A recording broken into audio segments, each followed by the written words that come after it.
नमस्कार दोस्तों, एजुपेडो info channel पर आपका स्वागत है। आज हम आपको पढ़ाने जा रहे हैं क्लास 12th की राजनीतिक विज्ञान का अध्याय 1, जिसका नाम है शीत युद्ध का दौर। शुरू करने से पहले आपको ये बता दूं, यदि आपको हमारी वीडियो पसंद आए तो इसे ज़रूर लाइक करें और शेयर करें, और हमारे चैनल को सब्सक्राइब करना ना भूलें ताकि आपको नई अपडेट्स मिलती रहें। और यदि आपका कोई सुझाव हो, सजेशन हो, तो आप हमें इस वीडियो के नीचे कमेंट सेक्शन में लिख के बता सकते हैं। तो आइए शुरू करते हैं। शीत युद्ध का दौर। तो द्वितीय विश्व युद्ध के बाद अमेरिका और सोवियत संघ दो महाशक्तियों का उदय हुआ।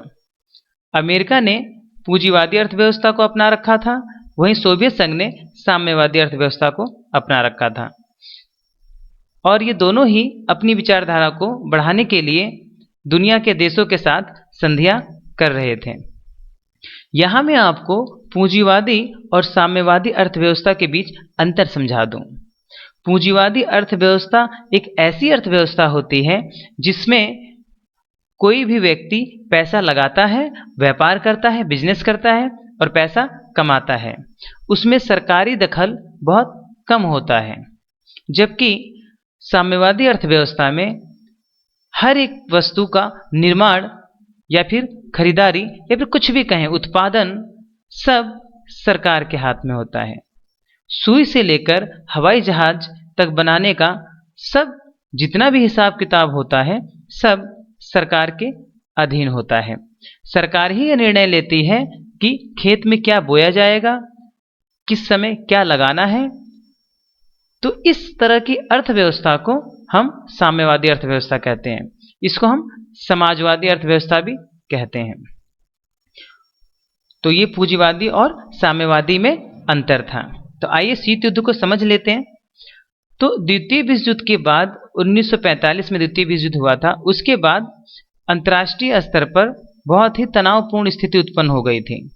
सोवियत संघ ने क्यूबा में परमाणु मिसाइल तैनात कर दी, जिससे युद्ध जैसे हालात हो गए, लेकिन युद्ध नहीं हुआ। इसी स्थिति को शीत युद्ध की संज्ञा दी गई है।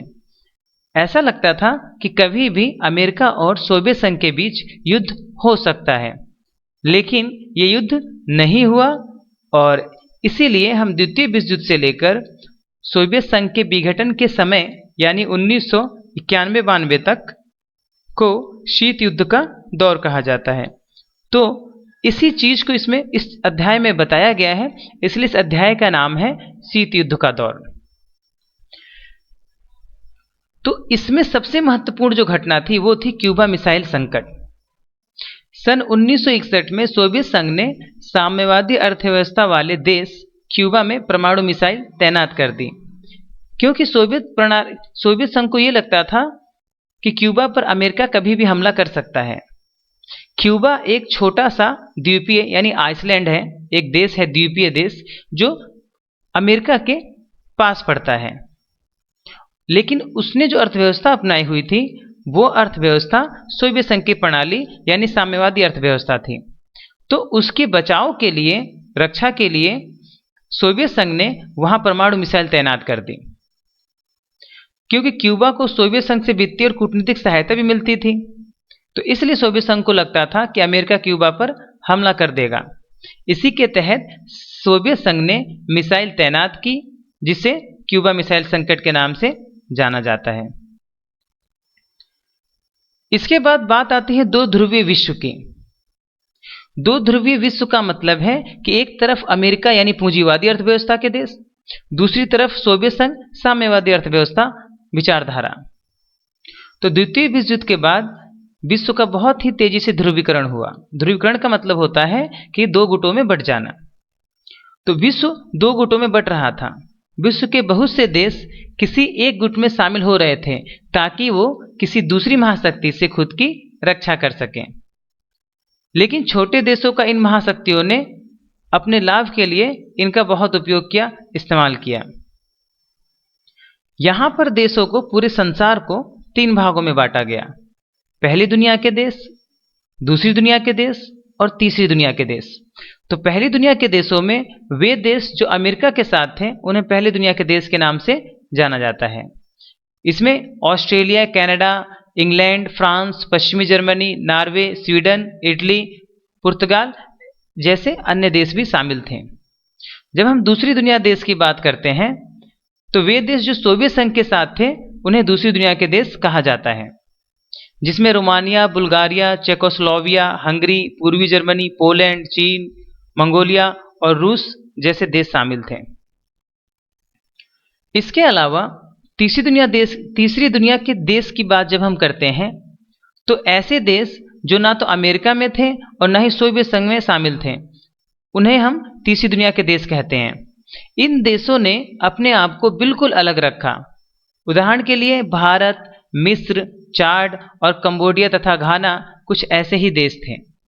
इन देशों ने अपने अलग समूह गुट की यानी अलग समूह बनाया इन्होंने, जिसे इन्होंने गुट निरपेक्ष कहा। गुट निरपेक्ष मीन्स कि ना तो वो अमेरिका की तरफ जाएंगे और ना ही सोवियत संघ की तरफ, यानी इन दोनों गुटों में से वो किसी की तरफ नहीं जाएंगे, इसलिए इन्होंने गुट निरपेक्ष नाम रखा। फिर बात आती है नाटो की। अब नाटो क्या है? तो नाटो एक सैन्य संगठन था, एक सैन्य संगठन संस्था थी जिसमें अमेरिका प्रमुख भूमिका में था और वह दूसरे देशों के साथ, खास तौर से पश्चिमी यूरोप के देशों के साथ, इंग्लैंड, फ्रांस, इन सब के साथ जो है संधि करता था। संधि उसने की जो कि अप्रैल 1949 में की थी। इस समूह में पहली दुनिया के देश थे यानी जो अमेरिका के साथ थे। इसमें अधिकतर देश पश्चिम यूरोप के ही थे, जैसा कि मैंने आपको बताया। प्रारंभ में इसमें 12 देश शामिल थे। नाटो को हम कहते हैं नॉर्थ अटलांटिक ट्रीटी ऑर्गेनाइजेशन। तो ये अमेरिकी सैन्य संगठन है। आइए बात करते हैं वार्सा पैक्ट। तो ये वार्सा पैक्ट क्या है? तो जिस प्रकार से नाटो ने यानी अमेरिका ने पश्चिमी यूरोप के देशों के साथ सैन्य संगठन बनाया था, ठीक उसी प्रकार से सोवियत संघ ने भी वार्सा नामक स्थान पर पूर्वी यूरोप के देशों के साथ और मध्य एशिया के देशों के साथ वार्सा पैक्ट नामक संधि पर हस्ताक्षर किए। और इसके अनुसार ये माना गया कि अगर कोई भी देश वार्सा पैक्ट के सदस्य देशों पर आक्रमण करता है या हमला करता है तो उसे सभी देशों पर हमला माना जाएगा और इसके खिलाफ कार्रवाई एक साथ की जाएगी। तो ये नाटो के विपरीत बनाया गया सोवियत संघ की तरफ से नाटो का सामना करने के लिए। उसके बाद हम बात करते हैं छोटे देशों से होने वाले लाभ की। जो महाशक्तियां थी इन्होंने बहुत सारे छोटे देशों को अपनी तरफ जोड़ा, जिससे इन छोटे देशों को इस बात का लालच था कि इन विकसित देशों से या इन महाशक्तियों से इन्हें सहायता मिलेगी तकनीकी रूप से और आर्थिक रूप से। परंतु छोटे देशों के जुड़ने से उनको लाभ ना होकर हानियां हुई, क्योंकि महाशक्तियां उनका विभिन्न रूपों में लाभ लेती थी, जिसमें से कुछ यहाँ पे दिए हुए हैं। छोटे देशों के प्राकृतिक संसाधनों से लाभ होता था महाशक्तियों को, और सैन्य ठिकाना बनाने के लिए उनको जगह चाहिए थी जो कि इन देशों से मिल जाती थी। और आर्थिक सहायता प्राप्त होना यानी जरूरत पड़ने पर सहायता भी प्राप्त हो जाती थी। और सैन्य गतिविधियों के लिए भूक्षेत्र बड़े आराम से मिल जाता था।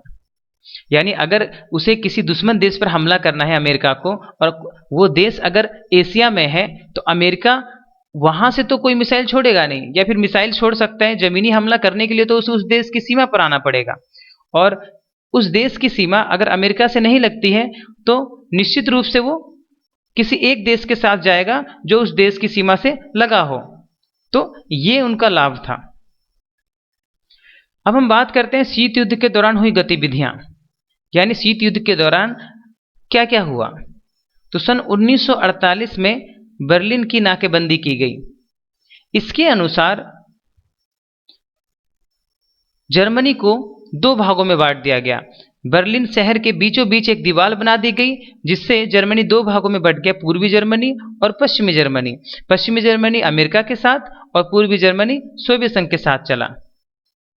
1950 में उत्तर कोरिया संकट, यानी अमेरिका ने उत्तर कोरिया पर हमला किया था, और 1954 से लेकर 1975 तक वियतनाम में अमेरिका का सैनिक हस्तक्षेप बहुत बड़े स्तर पर रहा। और 1956 में हंगरी में सोवियत संघ का हस्तक्षेप था। 1962 में क्यूबा मिसाइल संकट, जो कि एक बहुत जिसे हम कहते हैं कि शीत युद्ध का ये उच्चतम बिंदु था। अब हम बात करेंगे गुट निरपेक्ष आंदोलन की, जो कि इस चैप्टर का लगभग अंतिम टॉपिक है, क्योंकि हमने दोनों महाशक्तियों के बारे में पढ़ लिया है। तो गुट निरपेक्ष आंदोलन ये कोई आंदोलन नहीं था। आंदोलन नाम इसका इसलिए रखा गया कि ना तो अमेरिकी गुट में और ना ही सोवियत संघ के गुट में ये देश गए। इन्होंने एक अपना अलग समूह बनाया और दोनों गुट से अलग रहे, तो इसलिए इन्होंने गुट निरपेक्ष कहा। जब पूरा विश्व दो महाशक्तियों की गुटबाजी में व्यस्त था, उसी दौरान भारत के प्रधानमंत्री जवाहरलाल नेहरू, मिस्र के राष्ट्रपति कर्नल नासिर और घाना के वामे एनक्रुमा और युगोस्लाविया के मार्शल टीटो और इंडोनेशिया के डॉक्टर सुकर्नो ने मिलकर एक अलग संगठन की स्थापना की, जो किसी भी महाशक्ति का पक्ष नहीं लेता था। यह दोनों महाशक्तियों से स्वतंत्र रहकर अपनी खुद की विदेश नीति बनाते थे। इसे ही गुट निरपेक्ष आंदोलन का नाम दिया गया है। पहला गुट निरपेक्ष सम्मेलन युगोस्लाविया की राजधानी बेलग्रेड में 1961 में हुआ था, जिसकी नींव अफ्रो एशियाई सम्मेलन में 1955 में रखी गई थी। यानी 1955 में इसकी रूपरेखा बनाई गई थी और उसी के अनुसार 1961 में युगोस्लाविया की राजधानी बेलग्रेड में इसका शुभारंभ किया गया। तो आइए बात कर लेते हैं कि युद्ध रोकने की क्या क्या कोशिशें की, क्योंकि क्यूबा में जो मिसाइल संकट था तब तो युद्ध हो जाना चाहिए था, लेकिन युद्ध नहीं हुआ और दोनों महाशक्तियों को ऐसा लगा कि अगर युद्ध किसी भी तरफ से होता है या दोनों युद्ध करते हैं तो उससे बहुत ही भयावह परिणाम सामने आते हैं। तो इसलिए क्योंकि दोनों परमाणु संपन्न महाशक्तियां थीं, तो इसलिए इन्होंने इसको समाप्त करने की कोशिश की और इन्होंने बहुत सारे आपस में समझौते किए, जिसके अंतर्गत इन्होंने हथियारों के जखीरे को कम करना और बहुत से हथियारों को, जैविक हथियारों को नष्ट करना शामिल था। तो उसमें से कुछ यहाँ मुख्य दिए हुए हैं, जैसे सीमित परमाणु परीक्षण संधि LTBT, जो 5 अगस्त 1963 को हुई, और सामरिक अस्त्र परिसीमन वार्ता साल्ट, इन्होंने 26 मई 1972 से और 18 जून 1979 में संपन्न हुई।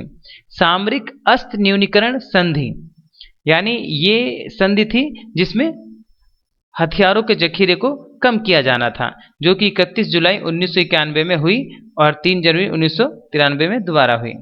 और परमाणु अप्रसार संधि NPT, nuclear power treaty, nuclear power, यहाँ पे ये जो परमाणु अप्रसार संधि है, इसका मतलब यह है कि परमाणु के हथियारों को और नहीं फैलाना है।